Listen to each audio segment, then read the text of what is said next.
देवसेयाने एकादशी व्रत कथा। धर्मराज युधिष्ठिर ने कहा, हे केशव, आषाढ़ शुक्ल पक्ष एकादशी का क्या नाम है? इस व्रत के करने की क्या विधि है और किस देवता का पूजन किया जाता है? श्री कृष्ण कहने लगे कि हे युधिष्ठिर, जिस कथा को ब्रह्मा जी ने नारद जी ने से कहा था वही मैं तुमसे कहता हूँ। एक समय नारद जी ने ब्रह्मा जी से यही प्रश्न किया था।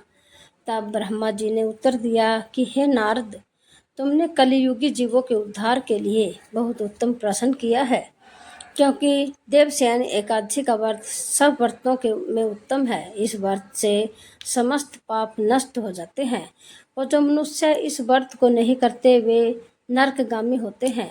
इस व्रत के करने से भगवान विष्णु प्रसन्न होते हैं। इस एकादशी का नाम पद्मा है। अब मैं तुमसे एक पौराणिक कथा कहता हूँ, तुम मन लगाकर सुनो। सूर्यवंश में मानधाता नाम का एक चक्रवर्ती राजा हुआ है, जो सत्यवादी और महान प्रतापी था। वह अपनी प्रजा का पुत्र की भांति पालन किया करता था। उसकी सारी प्रजा धन धान्य से भरपूर और सुखी थी। उसके राज्य में कभी अकाल नहीं पड़ता था। एक समय उस राजा के राज्य में 3 वर्ष तक वर्षा नहीं हुई और अकाल पड़ गया। प्रजा अन्न की कमी के कारण अत्यंत दुखी हो गई। अन्न के न होने से राज्य में यज्ञ आदि भी बंद हो गए। एक दिन प्रजा राजा के पास जाकर कहने लगी कि हे राजा, सारी प्रजा त्राही त्राही पुकार रही है, क्योंकि समस्त विश्व की सृष्टि का कारण वर्षा है। वर्षा के अभाव से अकाल पड़ गया है और अकाल से प्रजा मर रही है। इसलिए हे राजन, कोई ऐसा उपाय बताओ जिससे प्रजा का कष्ट दूर हो। राजा मानधाता कहने लगे कि आप लोग ठीक कह रहे हैं, वर्षा से ही अन्न उत्पन्न होता है और आप लोग वर्षा न होने के अत्यंत दुखी हो गए हैं। मैं आज आप लोगों के दुखों को समझता हूँ। ऐसा कहकर राजा कुछ सेना साथ लेकर वन की तरफ चल दिए। वह अनेक ऋषियों के आश्रम में भ्रमण करता हुआ अंत में ब्रह्मा जी के पुत्र अंगिरा ऋषि के आश्रम में पहुंचा। वहां राजा ने घोड़े से उतरकर अंगिरा ऋषि को प्रणाम किया। मुनि ने राजा को आशीर्वाद देकर कुशल क्षेम के पश्चात उनसे आश्रम में आने का कारण पूछा। राजा के हाथ जोड़कर विनती भाव से कहा कि हे भगवान, सब प्रकार के धर्म पालन करने पर भी मेरे राज्य में अकाल पड़ गया है। इससे प्रजा अत्यंत दुखी है। राजा के पापों के प्रभाव से ही प्रजा को कष्ट होता है, ऐसा शास्त्रों में कहा जा है। जब मैं धर्मानुसार राज्य करता हूँ तो मेरे राज्य में अकाल कैसे पड़ गया, इसके कारण का पता मुझको अभी तक नहीं चला।